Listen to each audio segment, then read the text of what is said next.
There were 6 of us, mother and father, 2 brothers and a sister, and myself. I was the baby in the family.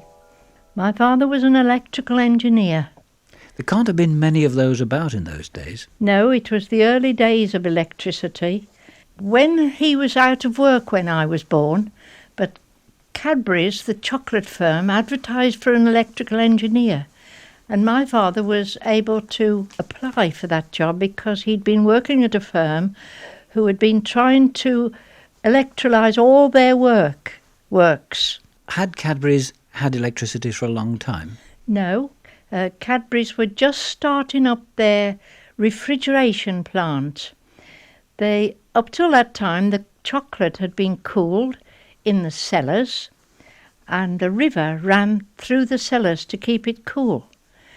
And he saw the start, really, of the big electrical refrigeration plant that eventually Cadbury's built. Now, we lived in Kings Heath, which was 3 miles from the factory. And it was one of the things that Cadbury's were very keen on, that none of their work people lived more than 3 miles away. There was no transport, so all the people who lived in that area had to walk. And my father walked 3 miles to work and 3 miles back every day. So how much did he get a week? 28 shillings a week and 2 shillings extra for working nights. Those were the wages he earned. It's not very much, is it? It doesn't sound very much, but even he had more than probably other people. And when he'd been working there for about a couple of years, they gave him an increase of 6p a week about this. And he was so excited because he was going to have another 6p a week. But we didn't seem to go without anything. Things were very cheap, and my mother was very good and clever. She could make clothes, and she could alter clothes, and she could make a sheep's head go a very long way as far as a meal was concerned. Most of the people that lived in the area and around there, by Friday they were very poor. A lot of them used the second-hand shops, we used to call them. Today you'd call them if they were short of money, they would go and take something, a few pictures off the walls or an odd chair, anything, you see. To a pawn shop? No, they weren't pawn shops. They were pawn shops. I had a friend who went to the pawn shop every Monday morning on her way to school to take her father's best suit. And it was left in the pawn shop until the Friday, and then they collected it again. A lot of people did that. But most people had low wages. I mean, the majority of men only earned about 1 shilling an hour. But my father at Cadbury's, he was so excited and pleased to get there because they had a pension fund, and he thought if anything happened to him, my mother would be safe. She would have money coming in every week. Now, the state pension didn't start until 1909. So, of course, in 1907, that was wonderful for my father to think that my mother was going to have a pension.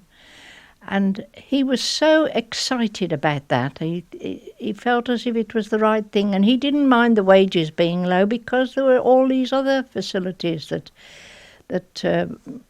went with the job. We had a Saturday penny to spend, and my father always bought my mother a slab of toffee every week. And my mother often used to give us a piece of her toffee, you see. Every week my father bought this slab of toffee for my mother. Williams's toffee, it was called. And we only had a penny to spend, but you could spend it a farthing at a time.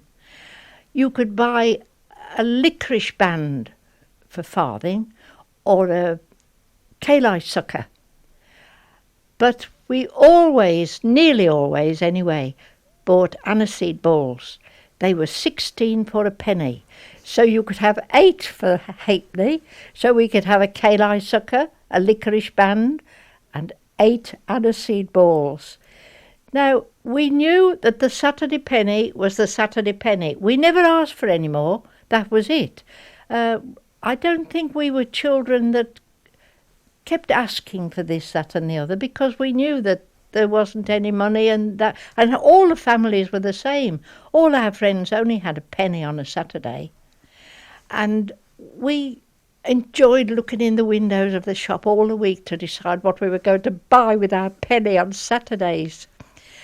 So we didn't really eat an awful lot of sweets, but if we were playing in the garden, my father had built us a lovely summer arbour, and there was a seat all the way around it, and we got a table, and we played Ludo and Snakes and Ladders, Happy Families and dominoes. We'd got a shelf in the summer arbour, and on there we kept all these games that we could play. And if it was a wet day during the summer holidays or anything, we were always in there, and 2 or 3 of our friends as well, and we were always playing games in there. And Mum would come in and she'd say, any of you like a carrot? And she'd perhaps been up the garden and got half a dozen carrots and washed them and brought us all a carrot. We were always eating carrots or turnips, but my father grew a lot of vegetables. And we found it, well, it was as good as a sweet, really, to have a carrot. We ate tons of carrots during the year. We always had a good meal every day. Some days it was liver, some days, Mondays it was always stew, because Mother always stewed up the meat left over from Sunday. We always had stew on Mondays. And some days she would buy a rabbit. Rabbits were only 4p to buy, very low in money.